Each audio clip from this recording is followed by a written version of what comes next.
just gonna change the title of these to Car Conversations, Car Connections with Reed. Because yes, I'm back in my car, and this is of course when the time hits me that this is the time that it's right to make this video and share this inspiration with you. And it's been another week, and I said I would be sharing one piece of advice per week before I turn 27 of the big things that I learned when I was 26, even though I'm still currently 26 and always learning, of course. So here is number 2. There's actually an Abraham Hicks episode that I listened to this week called "The Small Daily Things Matter Most" that inspired this video. And it's not like this wasn't something I was already thinking about. Like, this is something that I preach to people and that is very important to me to tell people. But listening to that episode made me think, you know what? This is the topic that I have to talk about. So off of what, the title of that podcast episode was, my number 2 biggest piece of advice that I learned when I was 26, for anyone of any age, I think this is, a great one of people in their 20s, 30s, whatever, is that the little tiny things that you do every single day to make sure that you feel good are literally the most important things you can do. Because if you think about it, the longest, best, healthiest, most awesome, most amount of time, most everything relationship you're ever gonna have is with you. So if you don't feel good a lot of that time, that's not gonna be fun, that's not gonna feel great, and no one is gonna be able to make you feel better if you are doing the things to not make you feel good, if that makes sense. Now, what do I mean by the small daily things? For me, there's a lot of different things that I do in order to feel good. Now, that doesn't mean that I need a lot of things to feel good, because there are a lot of times when I just wake up immediately and I'm like, it's a scene in Enchanted and I'm ready for the day. Like, I kid you not, I'm so peppy, so exciting, so excited. Most people that have a sleepover with me, especially if there's been any drinking involved, are like, what is wrong with you that you are acting this way at 7 a.m.? And those days I'm so grateful for, and those are the days that I'm tuned in, tapped in, turned on, in my vortex, feeling my best, so grateful, so happy. But of course, there are days that I do not wake up like that, and I do not feel like that. And there's a lot of little things that I have to do that are actually not so little, that add up to one big feeling, and that feeling is that I feel good. Because another big thing that I learned this year, specifically from Abraham Hicks, is one of my favorite affirmations I've ever learned, ever said, ever experienced, is the phrase, "Now the most important thing is that I feel good." And I referenced this in a video that's a few videos back when I was talking about manifesting and the vortex, but it really is so important to just stop and check in with yourself, because like rarely does anyone even check in besides, how are you? I'm fine, how are you? But to really check in and be like, you know what? Take a minute out of all of this stress, out of all this anxiety, out of all this, letdowns or whatever it is that's bringing you down, and say, now, in this moment, the most important thing is that I feel good. And having those things, like knowing exactly these top 3 things that make you feel good, is so important. I can't even explain how important. I'm gonna try in this video, but it's very, very important to know exactly, or at least have a great idea of what makes you feel good and how to get to that point. I also just want to say, like, I know I'm saying, like, this is number 2 biggest thing that I learned, is like feeling good and how important it is to feel good, and doing those little daily things to feel good, or weekly things or monthly things. But like, no one said that is easy. I'm not fucking saying it's easy. Whoever did, like, I would like to speak with you and put a formal complaint in, because it is definitely not easy to be your best self, live your best life. Like they say, it's lonely at the top, and you know what? It's lonely finding your spiritual path as well. It's lonely trying to be your absolute best self and work through childhood trauma, or basic childhood, or relationships, or literally anything. It's difficult, and doing these little daily things sometimes are really hard, but it's worth it for how good it can make you feel. But no one said it was easy, so I don't want you to just be like, oh, it's so easy for her, like she just seems like a peppy little fairy or something. Like, that is not the case. It hasn't always been easy, and I'm super grateful to have the resources I have now and have the attitude I have now towards these things.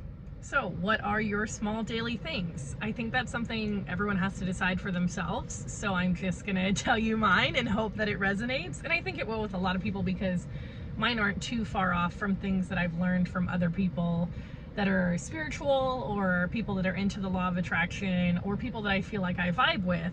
We all have these things in common. So for me, it starts with, you know, getting a good night of sleep. I get made fun of so much for sometimes going to bed at like 8:30 p.m., which is true. Sometimes I literally go to bed at 8:30 p.m. and someone will FaceTime me or call me or even be like, what you doing? Want to come over? Want to hang out? Want to go out? And one, I'm like, it's way too late to be asking me that, so no. And two, I'm asleep, so I didn't get it anyway. And I think that's really important for a lot of people. Don't realize, like, they say you don't need that much sleep, but it's also like, for me, I guess sleep is something where I get to rest. I don't have to be anything. I don't have to do anything. I don't have to answer any emails. I can literally just go to sleep, get good rest, and feel good. And then from there, it starts with my morning routine. So I usually wake up at like 7 or 7:30 every single day, and then, which is crazy no matter what day it is, weekend, weekday, whatever, sometimes even earlier than that. And then I make sure that I immediately listen to Abraham Hicks's morning meditation episode on Spotify. It's literally called A Morning Meditation. You can find it. I can link it down below in this video, like notes. Like, it is what I need for me. Now, I used to listen to a gratitude guided affirmation or like a success guided affirmation, sometimes an abundance one, sometimes a love one, like whatever I was feeling, I listened to that immediately when I woke up, because the last thing you want to do, and like everyone says this, it's not just me, is immediately get on your phone. Because no matter what you're looking at, and no matter what sort of feed you created for yourself, unfortunately, a lot of the internet in the world is negative, so you're gonna want to not do that. Basically, it's like this. Like, if I just lay it out, right? You get to choose how your day is gonna go. You get to choose how you're gonna feel. And maybe you can't choose every single thing that happens to you, but you get to decide how you want to react to it. So you want to start off the day feeling good and choosing a good choice. And yes, I know my list makes choice and choose very hard to hear, but that is the main message that I'm saying, is whatever those small daily things are, you have to decide them with an intention that you are setting your day up for success, that you are setting it up for a great day, no matter what you're doing, whether it's just going to the grocery store, doing some laundry, or doing the biggest sales pitch of your life, or getting married, like literally whatever it is. You're setting the intention with the small daily things you do every single morning.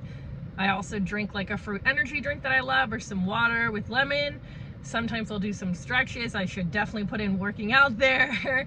And then once I feel like I have a good center and I don't feel like wobbly, as I call it, where I could just react to anything in the day, and any sort of wind that blows with that day could push me over, when I feel like, nope, I'm standing strong, whatever happens, I'll be okay, I'll be prepared, this is where I'm at, and it's gonna be a great day, then I proceed on to the other things I do in my day. And again, that's gonna be absolutely different for everyone. That's just my specific morning routine that I think is really important for everyone to have one. But a couple small daily things that I do, or weekly or monthly, I go to an energy chiropractor every single week, which if you don't have, you know, the resources or the interest in doing that, that's totally fine. It's only something that I discovered recently through someone that I used to date, and it's a great find. Like, literally, I'm so grateful for it, that any sadness that I had or anger about that relationship is completely replaced with gratitude, because I'm like, man, I'm so excited that I found this other guy, my energy chiropractor. Like, no matter what I went through, it's all worth it, because it all had a meaning to get here now. That was the side rant. I do that once a week. I go to therapy like once a month, sometimes every 2 weeks, depending on where I'm at. I go to therapy intensives. I read a lot of self-help books that are not, I say that like a lot, I don't mean like self-help as in I think I need all this help. It's like I find it fascinating on these ways to be the best person I can be. For me, what a really big part of doing the small daily things is like actively making a choice to be your best self. Like, nobody says that's an easy choice to do, but choosing to drink water over a soda is one of those little choices you can do. Choosing to take a bath, you know, and relax instead of go out and drink or whatever is a little thing that you can do. choosing to just feel good in that moment and give someone, no matter how they treated you, like some love and some kindness is one step in the right direction of that daily thing that you can do to be your best self. I also listen to ridiculous music when I'm driving. A lot of times I'll put on like the Disneyland soundtrack, like literally from the parks, where it's like the announcements, the Tiki Room, all that stuff. I'll sing, you know, Let It Go from Frozen, and then I will jump into like Childish Gambino, like Fergie. Like, it doesn't matter. It's just what I'm feeling in that moment and what makes me feel good. I literally always say like Rhiannon, like car Rhiannon is a totally different Rhiannon that most people don't get to see, because it's kind of like the time I spend with myself getting to that high vibe. And if you have seen it or you do get to see it, that means I really like you. So those people are lucky, because that is a very intimate moment with me. But it's just something I do. Like, everyone needs to find that thing that raises them to that higher vibe, that makes them feel good, and it all goes towards that daily little thing that you can do to make yourself feel good. I know there's a lot of info in this video and a lot of information about me, but I want you guys to take it with you and see what resonates with you and what you could add into your daily routine, because that is what I'm really trying to say here, is that something that truly changed my life this year is realizing, okay, these are the little things and the medium-sized things and the big things that make me feel good, and I need to actively do them, sometimes whether I like it or not, sometimes whether it feels good or not, in order to feel good every single day. And we only have this one life to live, so why not do everything you can to feel fucking fantastic every day?